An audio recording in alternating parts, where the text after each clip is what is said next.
아무리 좌파라고 할지라도 이런 법안을 내는 것이 말이 안 된다라고 생각을 해야 된다고 생각해요. 네. 그런데 이게 당연하게 입법을 하는 것들을 보면서 저는 이게 정말 일당 독재하는 공산당 국가와 똑같은 가치관을 갖고 있구나라는 생각이 들었고요.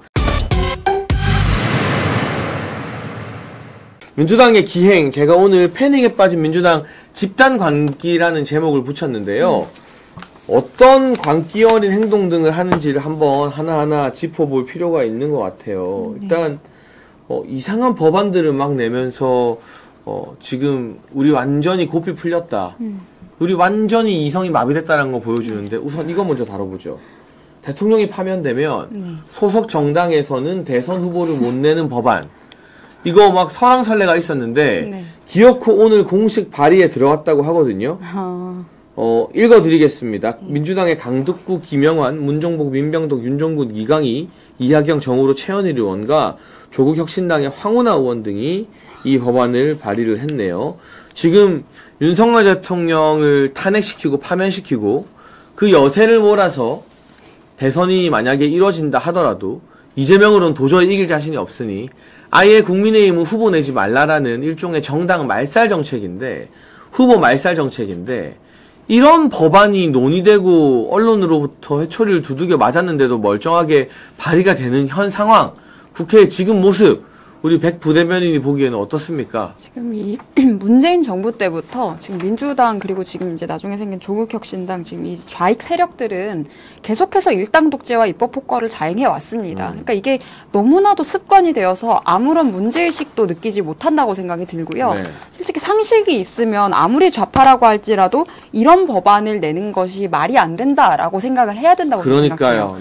그런데 이게 당연하게 입법을 하는 것들을 보면서 저는 이게 정말 일당 독재하는 공산당 국가와 똑같은 가치관을 갖고 있구나라는 생각이 들었고요. 사실 그렇습니다. 지금 이재명이라는 1인을 추종을 하면서 한국의 좌파 정당들은 그저 공산당과 같은 색채를 가지고 있고 한 사람을 중심으로 전체주의를 국민들에게 강조하고 있기 때문에 그리고 이렇게 발의하는 법안 내용들도 보면 대부분이 본인들의 사리사욕에 관여된 내용들입니다. 이게 나라를 위해서 필요한 입법 발의가 거의 없어요. 그리고 지금 대통령의 직무정지가 된 상황에서도 매일매일 너무나도 많은 악법들을 발의하고 있습니다. 그렇죠. 네, 그렇다 보니까 국민들께서 이제 반대 의견을 낸다거나 이제 여러 가지 청원 활동이나 이런 것들을 하다 보니까 이제 그런 것도 못하게 하는 법안도 준비하고 있다고 하더라고요.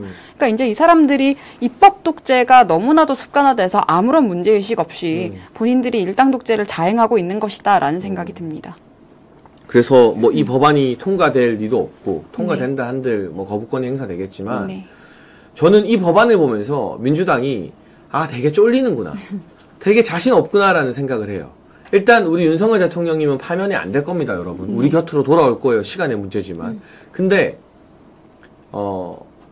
이 세계라고 하면 기분 나쁘니까 어디 여러분 멀티버스라고 아시죠? 다른 세계에서 만약 대통령이 탄핵됐다고 쳐요. 그러면 그 탄핵된 대통령을 배출한 정당을 상대로 바로 직후 60일 뒤에 대선이거든요. 시간이 없어요. 60일 만에 치르는 대선에서도 이길 자신이 없으니까. 이재명은 워낙 비호감이 세고 중도층이 싫어하고 국민들이 무서워하니까 아예 후보 자체를 못 나오게 만들어서 대통령을 만들겠다는 법인 거잖아요. 그러니까 그만큼 민주당 얘네들도 이재명으로는 안 된다. 이재명으로는 자신 없다. 이재명으로는 그 개딸 박스권 35%를 넘을 수 없다라는 그런 어떤 초조함과 두려움의 발로 아니겠어요? 저는 이 법안을 보고 이재명이 조금 생각이 있는 사람이라면 아유 잘했다 좋아하는 게 아니라 야 아무리 그래도 그렇지 나를 그렇게 못 믿어? 내가 설마 탄핵 이후에 대선하면 질 것 같아? 라는 좀 불쾌한 마음이 오히려 들 법한 법안인 것 같거든요. 그리고 저는 이게 또 다른 관점에서는 한국 좌익들의 독재에 대한 야욕이라는 생각도 듭니다. 이것이 윤석열 대통령이 당선이 되고 임기가 시작하기도 전부터 이 사람들이 조기 탄핵 운동으로 탄핵 선동을 하기 시작을 했었어요. 그리고 계속해서 이 정부를 전복시키려고 사실상 지금 이 상황이 저는 입법 쿠데타를 자행한 상황이라고 보고 있는데 그렇죠. 그런 시도를 하고 나서 본인들이 지금 정권을 잡기 위해서 이렇게 말도 안 되는 법안들 법안들까지 발의하는 상황 아닙니까? 그러니까 이 사람들은 기본적으로 그 사고의 바탕에 독재라는 부분들에 대해서 어떠한 문제의식도 없다고 생각이 듭니다. 그래서 이런 것들이 가장 큰 문제라고 생각이 들고요. 그러니까 입법권이라는 것도 사실 본인에게 입법권이 부여되어 있으면 굉장히 신중해야 됩니다. 법 하나가 바뀌면서 정말 많은 사람들의 삶에 영향을 줄 수 있는 건데 이 사람들이 하루에도 그 정말 수십 개의 날치기 법안들을 만들고 이런 식으로 본인들이 독재를 하기 위한 정말 쓸모없는 법안들까지 발의하는 모습들을 볼 때 이 사람들은 지금 입법권에 대한 기본 이해도 전혀 되어 있지 않고 오직 본인들의 사리사욕과 독재를 위해서라면 무엇이든지 하겠구나라는 생각이 듭니다. 그 수단과 방법을 가리지 않는 거죠. 네. 그러니까 민주주의의 원칙, 상대가 나와 생각이 달라도 인정한다.